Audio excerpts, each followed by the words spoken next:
Nice of you to come in your pyjamas. Nice of me to come at all with the payment that you give me. I can't afford pyjamas with the money you're doing.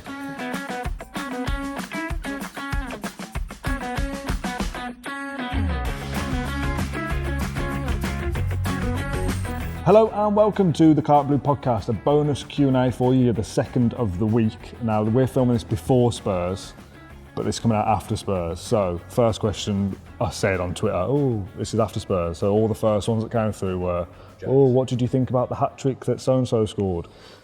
Forget that. Try and do is just try and guess what's happened. I was going to say, give me a proper detailed prediction and we'll see how close you were. Obviously, we had to wait a while to get that first goal, but once we got it, you just knew we were going to win the game. And yes, it was their third team, but 3-0 at home, last home game of the season to kind of see us off into the summer with no more football at Villa Park. I think that's a great result, and obviously puts us in a good position going into the last game of the season against Manchester United. Yeah. You've done all right there, actually. Let's dive into these questions then. From the For the Love of Paul McGrath podcast, who all actually got us in trouble with a Spotify comment the other day because he asked us which was our favourite Lynx fragrance. And we had a discussion on that, as we would. And one of the comments on Spotify was like, well, I've been unsubscribed for the last few years and I've come back and it's still the drivel that it was years ago. See you in 5 years' time. Thanks for watching. Fair comment. That was 45 minutes into the episode, so okay. They're clearly a fan of some description.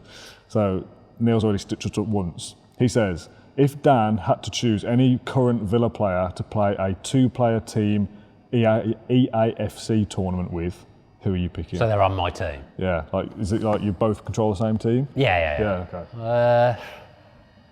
Don't see much FIFA content with the players, so I don't know who's any good. I've got vague recollection of Jacob Ramsey on a FIFA video. He's quite young. I was thinking Rodgers might be a good shout. Yeah, Ramsey, Rodgers. I know. Didn't Tyrone Mings say he's got a gaming setup, but he's heavy into Call of Duty, so I don't know whether that translates to playing EAFC. Or do you just pick someone you want to hang around with? Yeah, I think that's probably the best difficult, isn't it? I think we'd probably lose every game, but I think me and John McGinn would have a great time. Really? Yeah. I think you'd have a good time. I'm not sure John McGinn would have such a good time. Oh, that's fine. I don't like it when football games people play it like it's an arcade game. Yeah. You got to play it. I like to play. I'm one of those annoying people that loads of little passes and I'll stuff. build it from the back. Really? I'll keep the ball if I'm winning. Oh, that's what football's about. Yeah. Some people it's just like Ty Bracey, awful person to play. He's really good, but just in a completely unrealistic way. Like with Rainbow flicking it over the goalkeeper, and it'd be Neymar, and you can't even keep up with what you do. It's like you're hammering the buttons like on Street Fighter.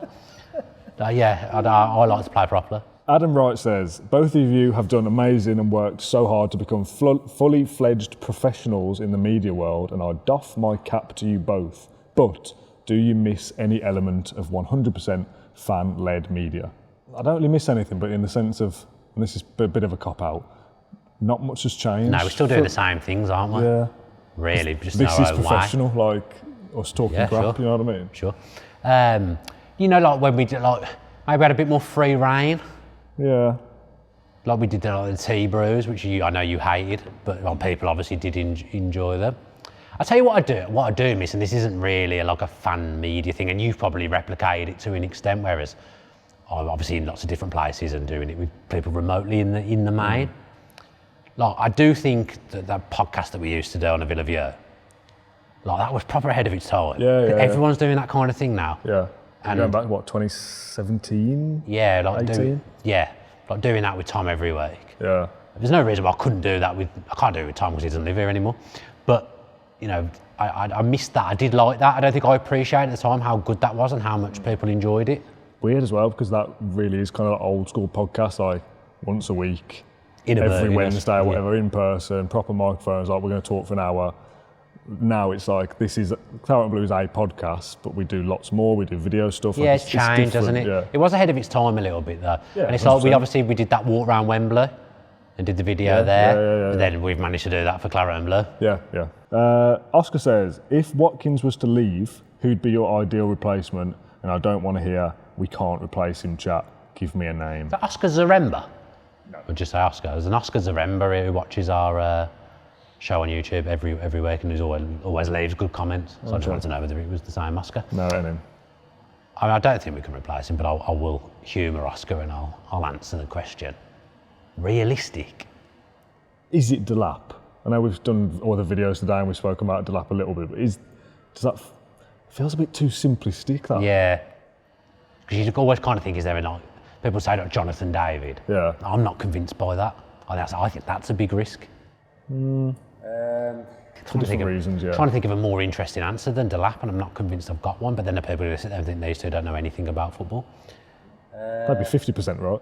It's such a hard position. I was harked back to Manchester United trying to buy a striker and I have to spend 60 million on Hoyland because they're just, it's so... More than that, wasn't it? Was it more than that? 80, wasn't it? Christ, I thought Anthony was 80 and Hoyland was about 60.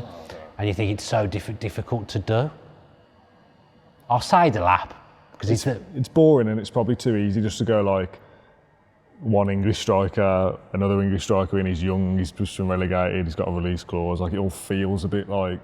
It's like there's no next best thing young English striker other than him that I can think of. And abroad, it's like, do you say someone like if Tell goes back to Bayern and is available for transfer and you spend 50 million on Matthias Tell, is it someone like that? I don't know. Gyökeres? But I don't think Villa... It's not unrealistic in the Champions League if he does. I think he'll probably go somewhere else, but he's a different type of striker. I just really like what Ollie gives you. Yeah, okay. Tom says, what's your favourite Lynx? Not really a Lynx man. Is Africa still a thing? Have they got rid of it recently? I don't think they do it anymore. Yeah, I think they've got rid of it recently. Because it's the Christmas joke, isn't it? The Lynx Africa, everyone gets it. There's nothing, I don't know. I wouldn't be able to know. I tell you what I used to have when I was a kid, the blue one. What was that called? Is it Rise? Nah. When we did this the other day, I had one that was blue and yellow and it was Rise apparently. Have a look at quick look up of it because it's really important now, just for my own memory. When you've had a look, I'll tell you a really niche story in a minute. Lots of lynxes. Well, talking of lots of lynxes, here's a niche story for you. And I'm going to have to get John's permission to include this because he might not want me to. Is this a transfer lynx? No, it's not a transfer lynx. After we did the podcast last week, Matt who was on it? Yeah, me and Matt in the office, what's your favourite Lynx? We had a discussion about it. John messaged me and said, I've got in a box at my mum and dad's house, unopened cans of Lynx from years ago, and I'm keeping them because they might be worth money in the future. That was almost exactly on a voice note. My exact reaction was like, will that be a thing? It's not like you're like keeping hold of like a football shirt. Yeah, I thought it'd be like a football related thing. He sent me a picture, not all the cans, just in boxes. And he's like, I reckon they might be worth like 30 quid each in the future. Will they? I don't know. But I did just see one on eBay for £15 that they don't make anymore. So there you go, if he's got enough of them, maybe there's merit in this. You get into the hundreds. Yeah, because I thought this is all a bit weird, but maybe fair play then, John. Yeah, I don't use Lynx, do you? I'm a Shaw man. So am I. That's exactly what I said the other day. Yeah. Sure. Well, I did say to you before we came out today, I've had a shower. I'm not convinced I've put deodorant on. Sometimes you forget. I can't smell anything, so. No, I don't smell. I smell fine, but I'm not 100% sure I've put deodorant on. I'm only at like a 60 or a 70% sure. Okay. Paul says, what's going on in that picture of you, Dan, that you've posted? That was meant to be ironic.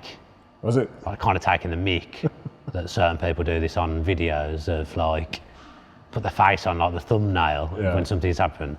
Not Max Stokes, by the way, I wasn't taking a mick out of Max. Where's Marcus Rashford going to fit in? So I just sent Lee a picture as a joke of me going, and then we ended up using it for a joke. Can I use that for this? Yeah, that fine. One you just did then? Yeah.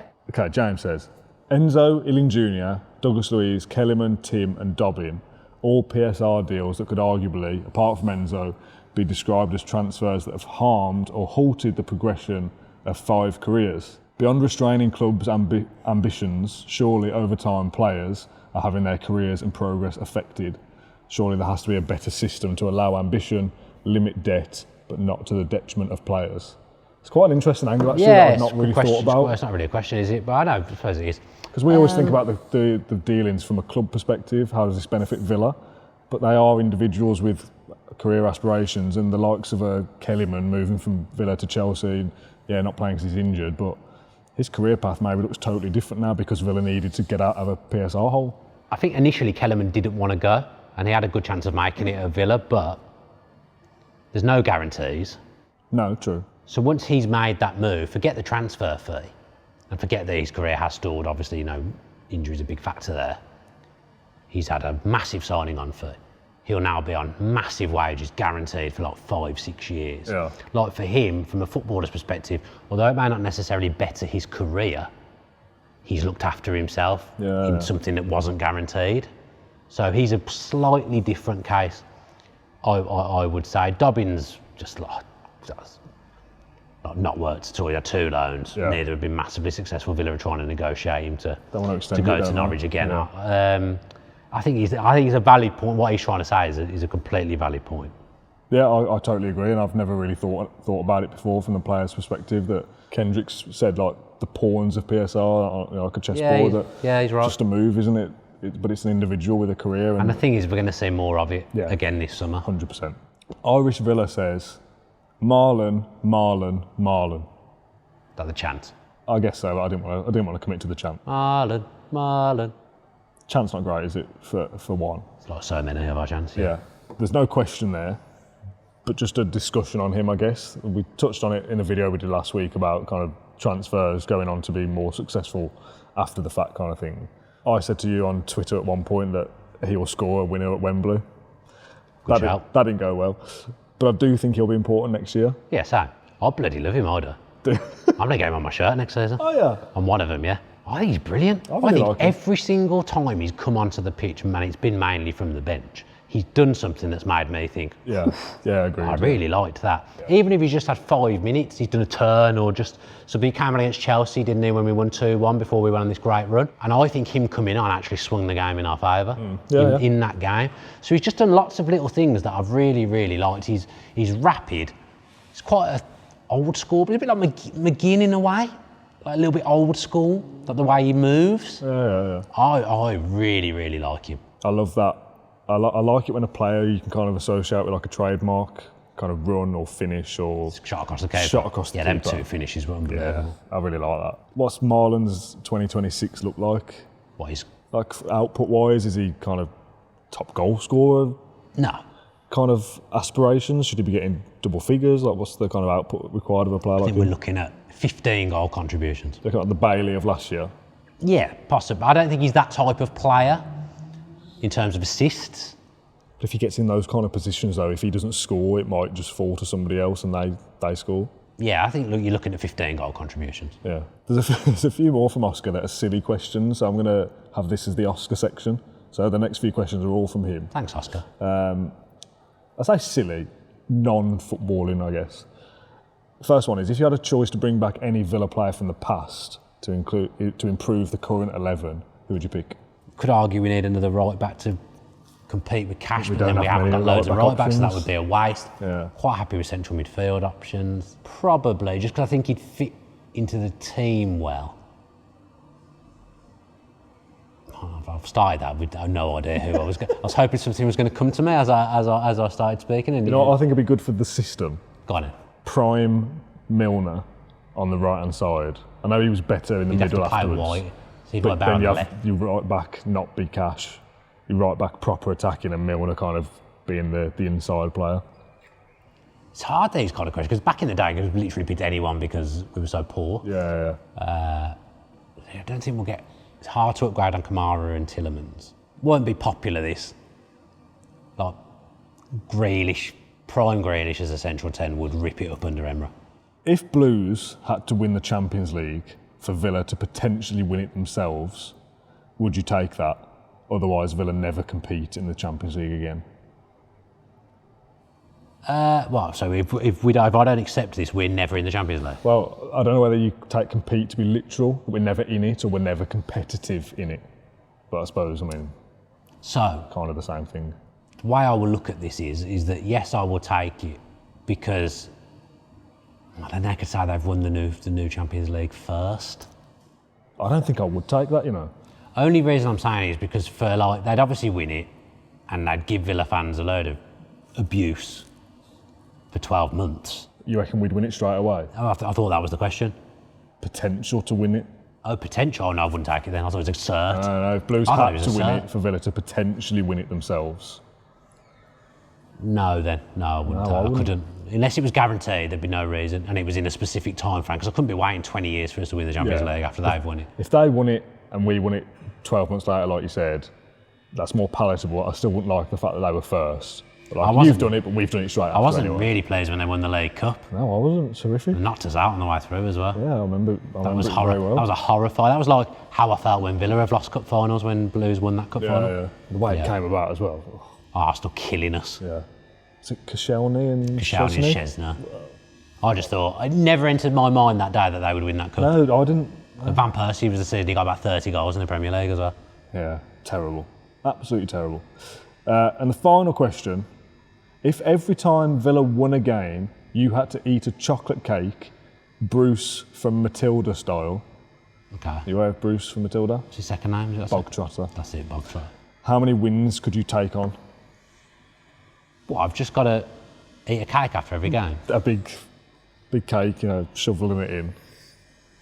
All over your face, make a mess. Oh, I'd get fat as well. Eat in one sitting. Yeah, I'd get fat, which wouldn't be great. What's the question here, though? How much cake could I have? Basically, could I eat a cake every time Villa won? How many times would you allow that to happen and be okay with it? Well, obviously, for Villa winning. I'd have to. If Villa are winning, you've got to make sacrifices, haven't you? If I'm the cause of Villa winning games, then that's a good thing. I won't be able to fit in my seat anymore. I guess there is some people that might eat a whole cake after every Villa game. Yeah. Who knows what Kendrick gets up to? It's obviously a doable thing. All right, one more then. One more. Who would win in a tag team WWE match between the 1874 and Claret and Blue?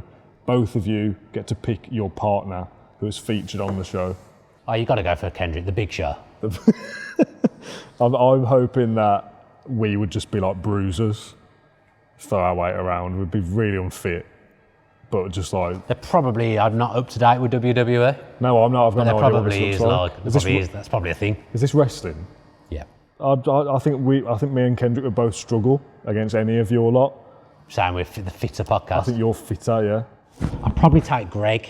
I heard a story about Greg when Under Armour were Villa's kit sponsor, and they invited like a load of people to come and play a game at Bodymore Heath. Apparently Greg was really fit. Okay. What about like a Villa player in a from the current squad?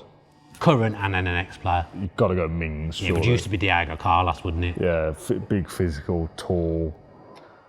I think I'd probably go McGinn. I'm thinking Ramsey for his boxing background. Yeah, I'm going to go McGinn because I think he can boulder around and he'll obviously knock people out with his arse. Yeah. I think Mings is probably the obvious shout, but Ramsey's a bit more niche. John McGinn, if he's like doing that thing off the ropes. Previous Villa, again, it's what category you take it down. You kind of go physical bruiser. I've got one. Go on. Chris Samba. Oh. You wouldn't mess with Chris Samba in the wrestling ring, would you? Melberg, yeah, it's a good shout. Proper warrior. You feel like you can see him in like a unitard. Yeah, can you? Yeah, I can see Melberg in a... I think I could just picture him covered in blood, proper warrior. He just wouldn't care. If he come face to face with you and he's staring you down, you'd be like, I can feel this in my soul. Yeah, that's a good shout. Let us know in the comments who you think would win in a WWE style wrestling match. Not Hulk Scott Hogan. God. Dan Bardell and Chris Samba, or me and Olaf Melberg. I already forgot the format. Right, that'll do for this episode of the Claret Blue podcast. We have done some proper football stuff on Monday